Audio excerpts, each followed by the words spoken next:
Assalamualaikum warahmatullahi wabarakatuh. Kami dari kelompok 3 kelas A6 Manajemen Universitas Serang Raya akan mempresentasikan materi yang berjudul Metode Antrian yang beranggotakan Ahmadi, Rizky Septiawan, Celia Liana, Silviani Romadina, dan Sultan Rafi.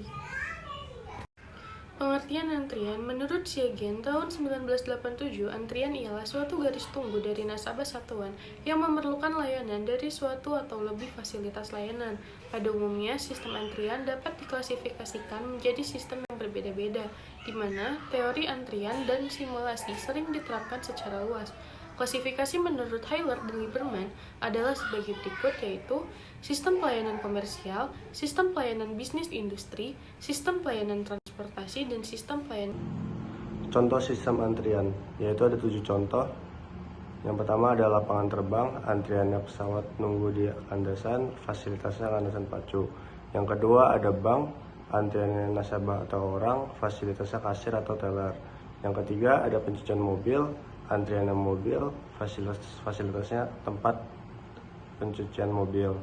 Yang keempat ada bongkar muatan barang, antriannya kapal dan truk, fasilitasnya fasilitas bongkar muat. Yang kelima ada sistem komputer, antriannya program komputer, fasilitasnya CPU, printer, dan lain-lain. Yang keenam ada bantuan pengobatan darurat, antriannya orang, fasilitasnya ambulan. Yang ketujuh ada perpustakaan, antriannya member, fasilitasnya pegawai perpustakaan. Antrian. Konsep dasar proses antrian adalah A. Kedatangan setiap masalah. Antrian melibatkan kedatangan, misalnya orang, mobil, panggilan telepon untuk dilayani, dan lain-lain. Unsur ini sering dinamakan proses input. Proses input meliputi sumber kedatangan atau biasa dinamakan calling population dan cara terjadinya kedatangan yang umumnya merupakan variabel acak. B.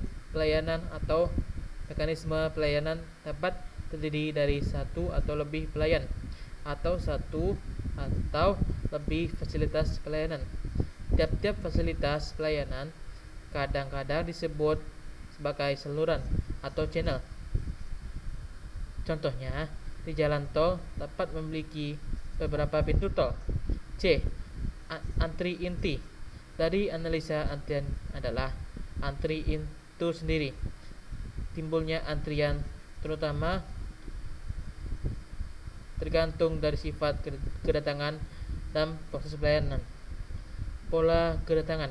Menurut Werner, pola kedatangan adalah pola membutuhkan antrian akibat kedatangan customer dalam selang waktu tertentu. Pola kedatangan dapat diketahui secara pasti atau berupa suatu variabel acak yang distribusi peluangnya dianggap telah diketahui.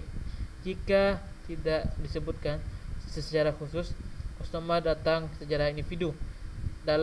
Saya Silviani Romadina ingin melanjutkan presentasi dari kelompok saya. Ada komponen sistem antrian, ada pola kepergian dan kapasitas sistem. Pola kepergian adalah banyak kepergian customer selama periode waktu tertentu. Pola kepergian biasanya dicirikan oleh waktu pelayanan, yaitu waktu yang dibutuhkan oleh seorang pelayan untuk melayani seorang customer. Dan ada kapasitas sistem. Menurut Bronson, kapasitas sistem adalah banyak maksimum customer, baik customer yang sedang berada di dalam pelayanan maupun dalam antrian yang ditampung oleh fasilitas pelayanan pada waktu yang sama. Selanjutnya ada komponen sistem antrian, ada disiplin pelayanan. Menurut Sinalungga, disiplin pelayanan adalah suatu aturan yang dikenalkan dalam memilih customer dari barisan antrian untuk segera dilayani. Kesimpulan, menurut Siagian tahun 1987, antrian ialah suatu garis tunggu dari nasabah atau satuan yang memerlukan layanan dari satu atau lebih pelayanan atau fasilitas layanan. Klasifikasi menurut Hilliter dan Lieberman adalah sebagai berikut. 1. Sistem pelayanan komersial. 2. Sistem pelayanan bisnis industri. 3. Sistem pelayanan transportasi. 4. Sistem pelayanan sosial. Sistem pelayanan komersial merupakan aplikasi yang sangat luas dari model-model antrian seperti restoran, kafetaria, toko-toko, salon, butik, supermarket, dan sebagainya. Menurut Taha, tahun 1997-609. Suatu sistem antrian bergantung pada 7 komponen, yaitu pola kedatangan, pola kepergian, kapasitas sistem, disiplin pelayanan, ukuran sumber pemanggilan, dan perilaku manusia. Terima kasih.